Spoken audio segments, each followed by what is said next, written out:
Russian forces attacked Ukraine with 4 S-300-400 missiles and 136 Shahed and decoy drones overnight into Monday, the Ukrainian Air Force reported. According to Associated Press, they said 61 drones were intercepted and 47 more were either jammed or lost from radars mid-flight. Authorities in Sumy said that Russian drone strike damaged civilian infrastructure facilities. A non-residential building was partially destroyed and then set on fire. A Russian drone attack in Mykolaiv also damaged an industry warehouse. Ukraine's State Emergency Service reported that fire spread over an area of 3,500 square meters. No casualties have been reported.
Over the last 34 years, Russia has been involved in various armed conflicts, but none have seen catastrophic losses like the war against Ukraine.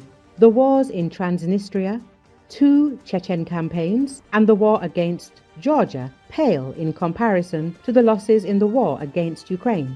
Dmytro Snehirov, Ukrainian military expert, said this to Espresso media outlet. According to him, Russia is employing tactics reminiscent of World War II, known as Zhukovism.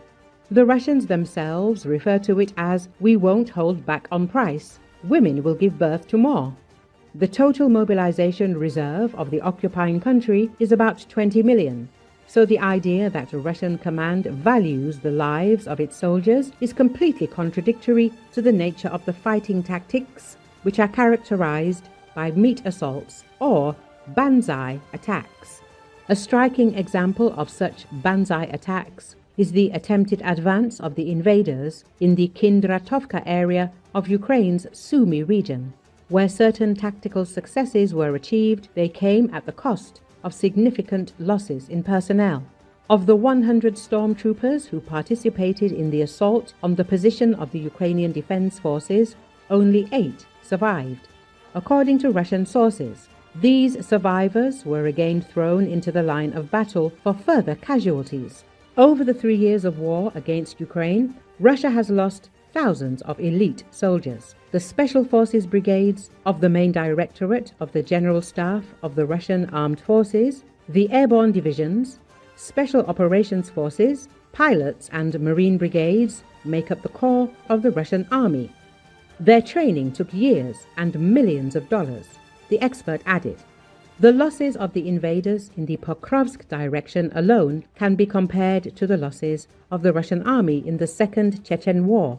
According to the Commander-in-Chief of the Ukrainian Armed Forces, Oleksandr Syrsky, over 15,000 invaders were destroyed in January in Pokrovsk direction, of which 7,000 were irrecoverable. For the entire period of the Second Chechen War, the Russian army's losses amounted to over 6,000, the expert added. According to the General Staff of the Ukrainian Armed Forces, since August the 6th, 2024, the Russian army in the Kursk region has lost over 62,000 soldiers killed and wounded. Cannon fodder is abundant among the invaders. Combat units are practically non-existent. The latest vivid example is the deployment of an FSB regiment to the Kramatorsk front. This was a significant blow to the combat effectiveness of the Russian armed forces. Dmytro Snihirov says that to replenish the elite of the army, the Kremlin has been forced to turn to hundreds of thousands of civilians and convicts, whom they promised to free in exchange for participating in the war. Despite Putin's statements that Russia does not need foreign mercenaries, the Kremlin is actively recruiting soldiers from North Korea and mercenaries from other countries. At this point, several dozen cases of deaths of citizens from African countries, particularly Somalia and Sudan, have been confirmed. There are reports of the deaths of citizens from Nepal. To compensate for the colossal losses in personnel, the composition of the Russian occupying army is being replenished by conducting raids on the residents of Central Asian states, labor migrants within the territory of the aggressor country. Currently, Russia continues to recruit additional forces to support wave attack, trying to weaken the Ukrainian defense. However, the need for constant replenishment of personnel on the front lines is almost certain to continue limiting Russia's ability to form units with higher combat readiness.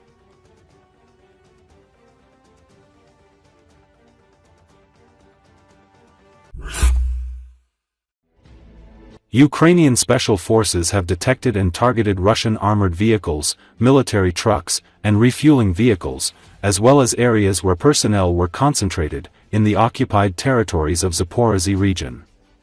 The equipment and personnel detected by drones were hit by various types of artillery. As a result, the Akasiya self-propelled artillery mount worth $3 million, the Payan self-propelled artillery mount worth $5 million, the Uragan multiple launch rocket system worth about $12 million, the Zittel electronic warfare system, several military trucks, refueling vehicles, and a large number of occupying soldiers were destroyed.